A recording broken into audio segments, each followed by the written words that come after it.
for you? It's a little squeaky, plus my, I'm a little excited, too. All right, we'll get you a buckwheat pillow and some grease. And I was like, sweetie, I mean, rat feces is natural, but you don't go seeing me smearing it all over my face. I've been to Wheel of Fortune, I've been to Jeopardy. Okay, we need to kind of keep things moving here at a rather clipping pace. So tell me, how many people do we have playing? Just the okay, one. Super, one player. Go ahead and type in your name.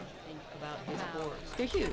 They're cavern. Oh, yeah. Do you want a 7-question tournament length game or a full 21-question full? 21. Yeah, all right, great. Got it. 30 seconds. Your buzzer is the letter B on your keyboard. That's B as in starlight, star bright. What about just 20 seconds. Hey, Grizzly Adams, how about tightening up that shot? Roger. Ooh, 20. Hey, when a question pops up, you gotta buzz in. Then you pick your answer on the screen and hit the right number on the keyboard, all right? Follow me? It's real easy. 10 seconds. Good luck. 9, Someone trips 8, over it. Thank you. 7, Okay, 6, here we go. five, Lose the desktop. 4, Go to black. 3. Ice. Paid for by the National Ice Board. Not affiliated with the National Water Council or the National Association for the Advancement of Water Vapor.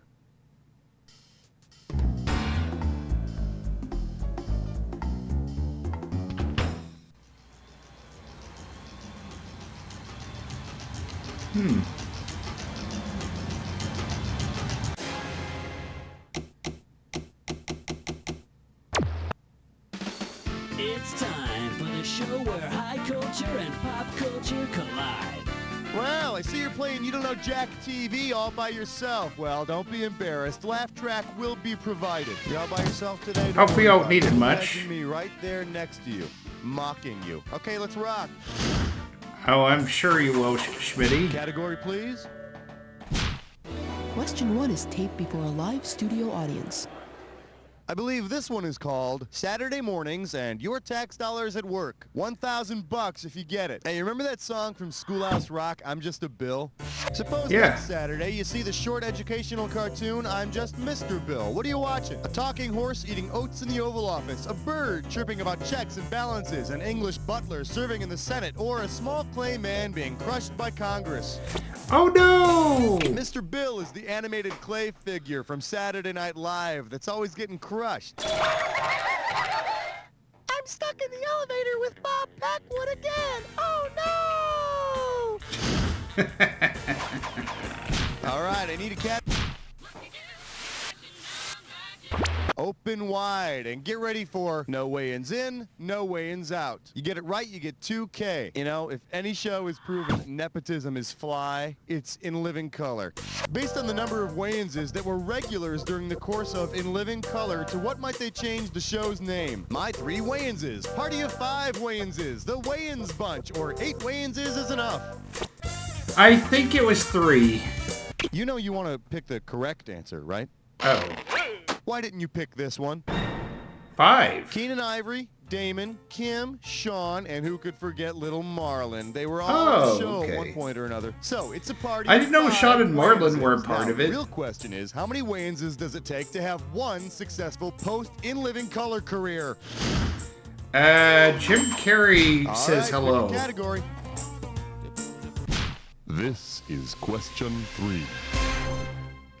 Here we have, it's the 50s. Fathers are not domestic engineers. You're looking at $3,000 on this one. All right, check out this diary entry and tell me which character most likely wrote it. Dear Diary, today was career day. Thorny's father talked about his job. Of course, Dad didn't come. What would he talk about? Hanging around the house all the time? Maybe I'll write a song. Was that written by Beaver Cleaver, Mary Stone, Ricky Nelson, or Rusty Williams? I think that was Ricky Nelson. The rock and roll son on The Adventures of Ozzie and Harriet is Ricky Nelson, the show on which for 14 years Ozzie never goes off to work or even mentions having a job. Which makes me wonder if Ozzie's adventures before he got married involved a minor car accident and a major lawsuit. Throw me a category.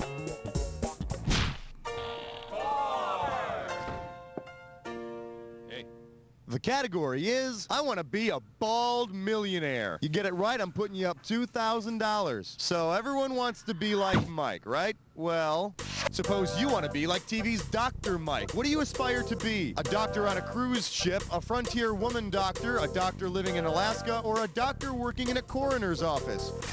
Dr. Mike.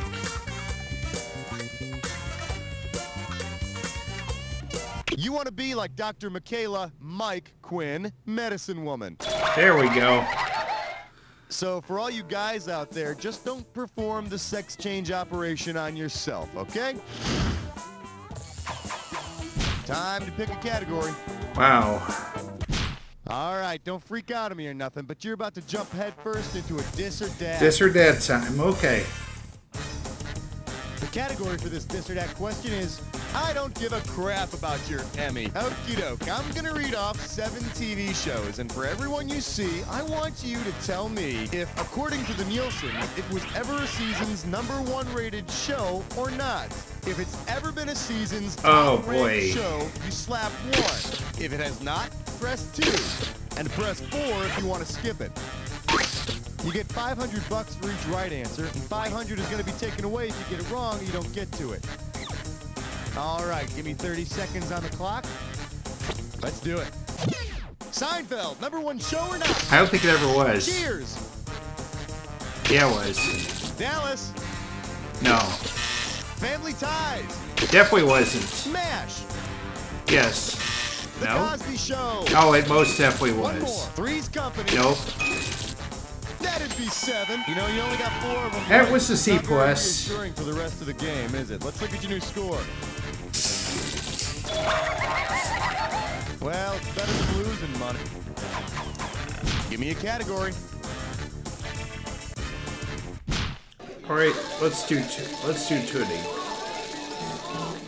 He's apparently Today's specialty. Tootie's never the correct answer. Get it right, I'm giving you $1,000. Yeah, I bet you think you're real funny because you picked Tootie. Look at you. You're sitting there waiting for like rockets to come shooting out of your computer. Get over it.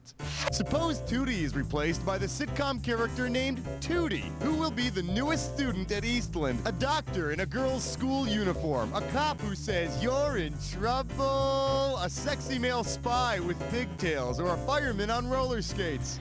I think it was a cop. The main characters on that sitcom Car 54, Where Are You, are officers Muldoon and Tootie. And just so we understand each other, this is the last time that Officer Tootie will ever be the correct answer. Oh, it's not exactly like it's a lot of, oh, I gotta pick this one. Because of, I love you, question 7. Head This Rush. one's called Should Have Grabbed the Banana. $2,000 for a correct answer. Forward march. If you were to reach for a container of low-fat yogurt, but instead grabbed some woe-fat yogurt, on whom or what would you be snacking? Magical lard, as seen on The Tick, a villain from Hawaii Five-0, Officer Muldoon's partner, or the special ingredient in Jack Tripper's cakes. That would be Hawaii The Five-0. archenemy of the police on Hawaii Five-0 is the criminal woe-fat. Book 'em, Dano. By the way, did you notice 3 was Tootie? Category, please.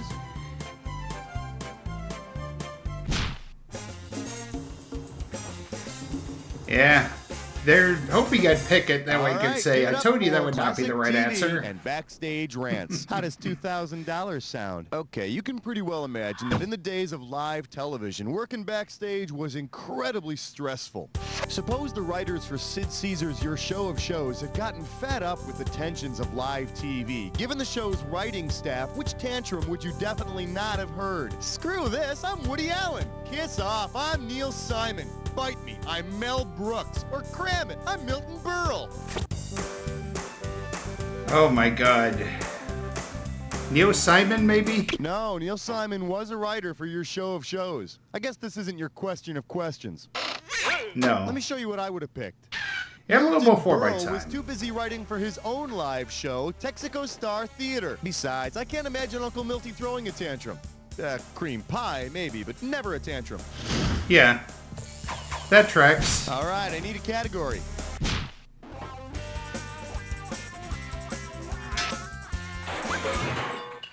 And our special guest tonight, Steven Spielberg, presents Antibrainiacs. I got $2,000, says you don't know this one. Hey, did you ever see the movie Poltergeist, where the suburban family's house is haunted because it's built on this Native American burial ground? Yeah, Yep. Talk about location. If the Poltergeist family wants to exorcise their house using a pair of actors who had roles on a show about ghosts and a show about Native Americans, whom should they call? Tony Randall and Jack Klugman, Forrest Tucker and Larry Storch, Sid Caesar and Imogen Coca, or Phil Silvers and Buddy Hackett? I'm gonna guess F Troop, maybe? Forrest Tucker and Larry Storch starred in F Troop, which featured the Hakawi Indians, and in the 70s kids show Ghostbusters. However, if the Poltergeist family is haunted by F Troop's Hakawi Indians, the only thing they gotta worry about is not succumbing to the excessive zaniness. Give me a category.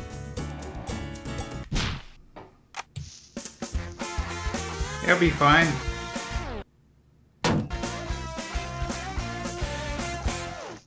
Let's have a big warm welcome for starring Julia Roberts as Daphne. You give me a right answer, I'll give you $3,000. Future television producers of America, this question's for you. Imagine this.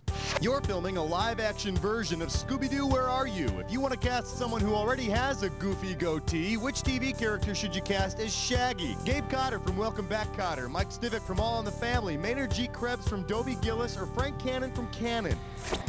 My history of old TV shows comes in handy. Dobie's beatnik friend Maynard, played by Bob Denver, has a goatee just like Shaggy's. And if that's not a strong argument against facial hair, I don't know what is. That does it for round one. Let's move on to round two. Now in round two, every question is worth twice as much, so there's going to be some big cash moving around. Let's get to it. Time to pick a category.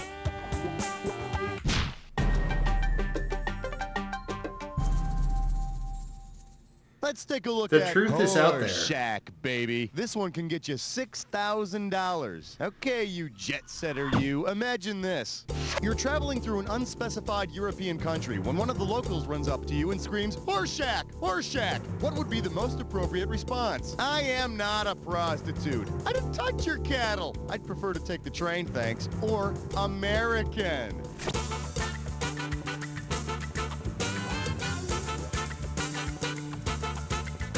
I'm gonna pass on this one. I would guess maybe 2, though. Here's the one the winners pick. Arnold Horshack from Welcome Back, Cotter says that in the old country, his last name means the cattle are dying. You must be in Britain. Oh. I wouldn't have guessed that.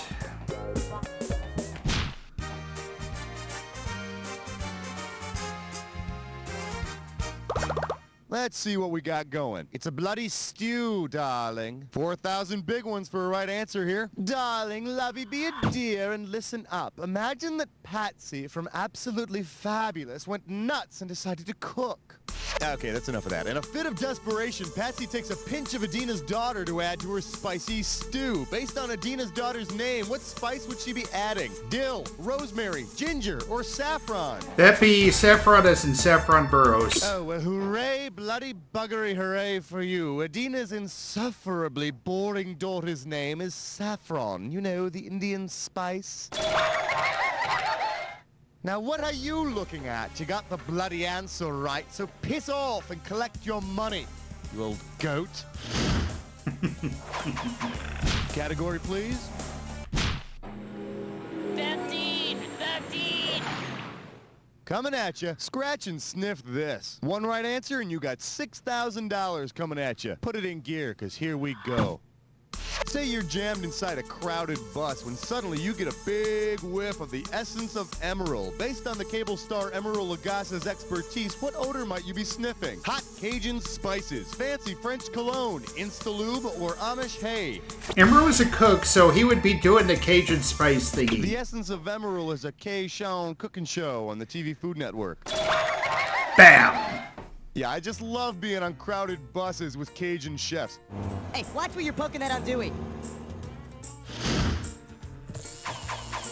All right, pick a category. All right, flesh, butt, spits, I'm poor. Gibberish question. Take a look at this gibberish category. Just for that, you do the laundry. You move fast, you can get 10,000 bucks on this gibberish question. Now here's the deal. The more time you take, the less cash you get. All right then, take a look and tell me, what phrase does this rhyme with? Side Mike, you dry a towel. Don't let that punctuation fool you. Come on, start typing.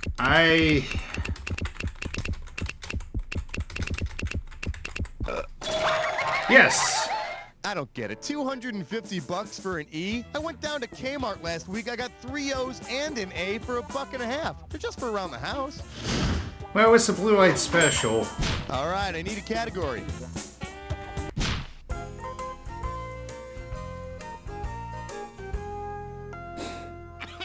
For your viewing pleasure, preview channel. It is. Get the right answer, you're walking away with $4 grand. Think fast, it's question time. Because his show is set in the decade that saw the first issue of TV Guide, whom might you see flipping through a copy? Haas from Bonanza, Theo from The Cosby Show, Kevin from The Wonder Years, or Mr. C from Happy Days? That would be Mr. C from Happy Days. The first TV Guide came out in 1953. You know, the Happy Days. So you might see Mr. Cunningham walking from Milwaukee to Chicago and slapping down 50 bucks for a single-paged, waterlogged pamphlet just to find out what was playing between the hours of noon and 5 on his 3-channel black and white TV set. Time to pick a category.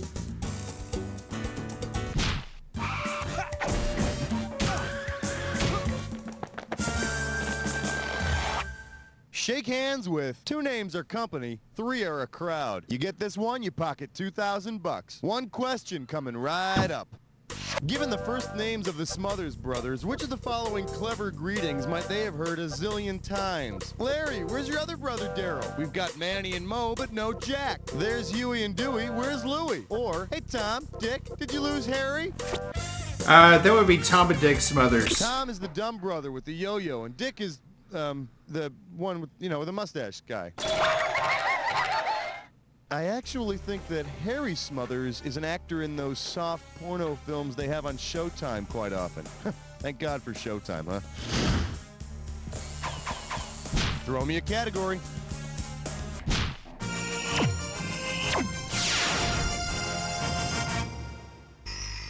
The category? The Board of Regis. I'll give you 4,000 clams for this bad boy. Hope you're hungry. It's question time. Suppose Regis Philbin starts up a new production company. If he wants to name it in the same way that Oprah Winfrey named her company, what should it be called? R&P Productions, Refill Productions, Siger Productions, or Kathy Lee Productions? Harpo is over backwards, so in the case, it would be Siger. Oprah's company is called Harpo Productions because Harpo is Oprah spelled backwards. And look at that, Siger is Regis spelled backwards. Why do these people's names sound more normal when they're pronounced backwards? Give me a category.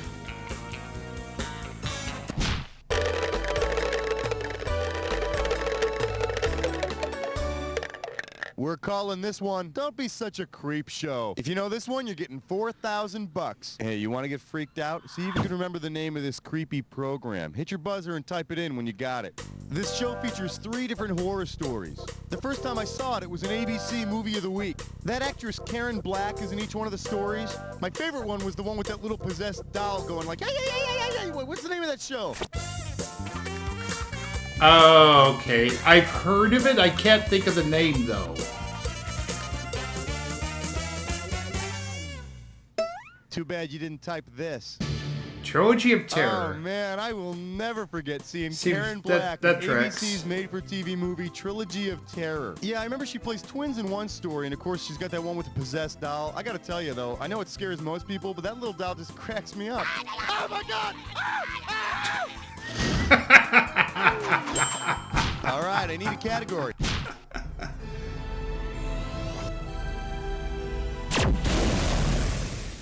Oh, This that doll's category not is known as scary. Saturday Night's All Right for Poof. Flippin' Channels. Sit up straight. This one's going to be worth $6,000. All right, we all know about a little show called Saturday I got Night equipped Live, already. right? But I wonder if you could tell me which of these Saturday night shows was never on the air. Saturday Night Trivia Quiz, Saturday Night Live with Howard Cosell, Saturday Night with Connie Chung, or Saturday Night Dance Party.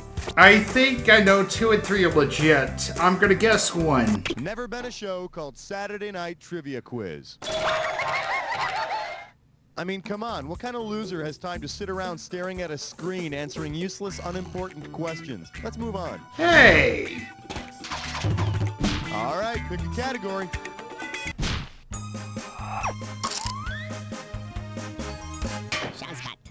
Well, what do we have here? They came, they laughed, they died. 4K coming your way for a right answer. Okay, get your bulletproof vests out and imagine there's a mass murderer prowling the TV sets of old. Because it was the first show to use a live studio audience, which show could have been the first to end up with a dead studio audience? The Honeymooners, I Love Lucy, The Alfred Hitchcock Hour, or Leave It to Beaver.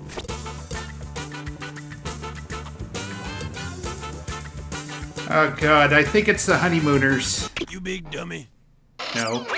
So you It was I Love sleep Lucy, over wasn't it?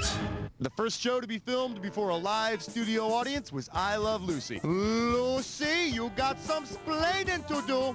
Why isn't anyone laughing? Category, please. Alright, let's go with the bonus round. Welcome to the Jack Attack. When you see 2 words on the screen that match, hit your buzzer. If you're right, I'll give you $2,000. If you're wrong, you're going down to... Okay, I'll do it, I'll do it. Well, don't let me stand in your way. I'm sure you'll have a lot to talk about. Let's go to the bonus round, and we'll see how much bonus you can pick up. Good luck. The Showcase Showdown.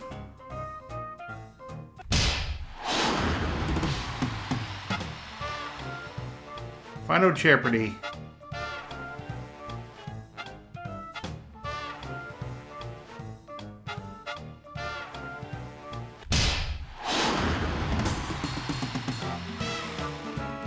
Is it the Golden Medley, maybe? It was. The Final Pyramid? Winner's Circle, okay. Password. Now this kind of feels like a lightning round to me.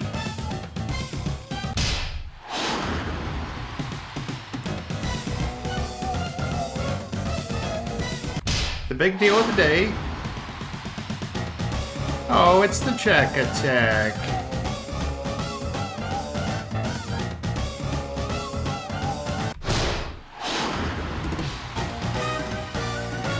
Sweet mercy, you're like some kind of machine! Check out your score! That's the game! There we go. Way to go, my friend. Like I always say, it doesn't matter whether you win or lose as long as you get to play with yourself. Now get the hell away from the computer, will ya? Because... Nice work, people. Congratulate yourselves. We pulled off another one. Hey, Raul, can we go home or are we playing another one of these? All right, player, number 1 on the high scoreboard. See, you don't need competition to prove yourself, right? Hey, if you want to play again, let me know and I'll get you all set. Nah, I compete against myself. This concludes this episode of You Don't Know Jack TV. If you like what you saw, be sure to hit that thumbs up button, leave a comment in the section below, and spread that word. This is Tickets Please Gaming, and the arcade is now closed. Okay. Let's go ahead and knock out another break, and then maybe that might be the last one we gotta do today.